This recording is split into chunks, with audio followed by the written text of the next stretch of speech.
مولاي صل وسلم دائما ابدا على حبيبك خير الخلق كلهم۔ جہاں تک تعلق ہے سامعین کرام انسان کی حقیقت کا، آپ کو میں نے بتایا آپ تک کی گفتگو میں کہ میرا اور آپ کا دنیا میں آنے کا مقصد دنیا نہیں ہے۔ تو اس سے میری مراد یہ ہے کہ ہم دنیا کے دھوکے میں نہ آ جائیں۔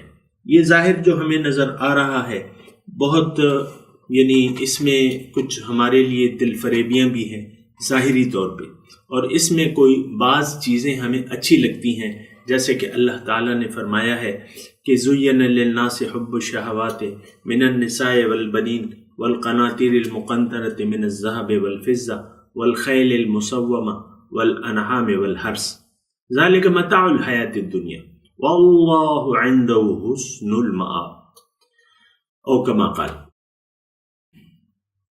اللہ تعالیٰ نے فرمایا یہ چیزیں جو ہیں یہ تمہیں اچھی تو لگتی ہیں لیکن یہ تمہاری منزل نہیں ہے۔ قُلْ أُنَبِّئُكُمْ بِخَيْرٍ مِّن ذَلِكَ مَثُوبَةً عِندَ اللَّهِ، یعنی اس سے اچھا جو ہے یہ مقصود جو ہے وہ اللہ کے نزدیک کیا ہے جس سے اللہ راضی ہو جائے اور اللہ کا تقرب حاصل ہو جائے۔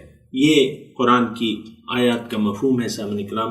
تو ایک چیز جو ہے، دیکھیں یہ باتیں میں اس لیے بھی کر رہا ہوں، خیر خواہی کی مقصد سے میں کر رہا ہوں کہ جو اللہ تعالیٰ نے مجھے علم دیا ہے یا جو اس نے اپنے فضل سے مجھے نوازا ہے تو وہ آپ کے ساتھ بھی میں شیئر کروں۔ اور وہ فضل کیا ہے کہ زندگی کو اس کی حیثیت کے مطابق، انسان کو اس کی حقیقت کے مطابق ہم جان سکیں اور زندگی اسی کام کے لیے ہم وقف کر دیں، یعنی اپنی زندگی کو اس کام کے لیے وقف کر دیں جس کام کے لیے اللہ تعالیٰ نے ہمیں پیدا کیا ہے۔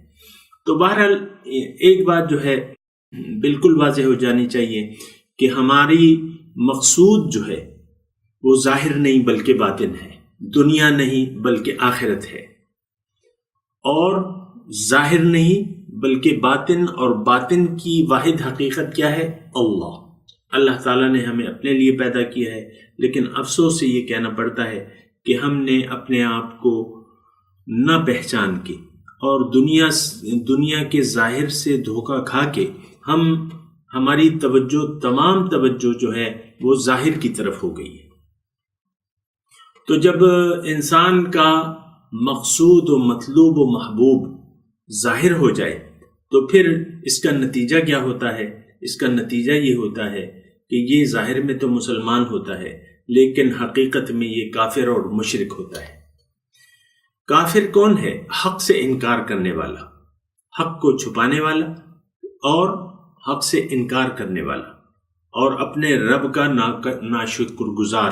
یہ کفر کے معنی ناشکری کی بھی ہے، ناشکری، من شکر و من کفر۔ تو بہرحال اور جو مشرک ہے وہ کیا ہے کہ اس کی توجہ اللہ کی طرف نہیں ہوتی، وہ غیر اللہ سے مدد چاہتا ہے۔ یہ انسان اگر اپنی حقیقت سے واقف نہ ہو، انسان اگر اپنی حقیقت سے واقف نہ ہو تو پھر وہ کفر اور شرک کی اتاہ گہرائیوں میں چلا جاتا ہے یا اس میں گر جاتا ہے۔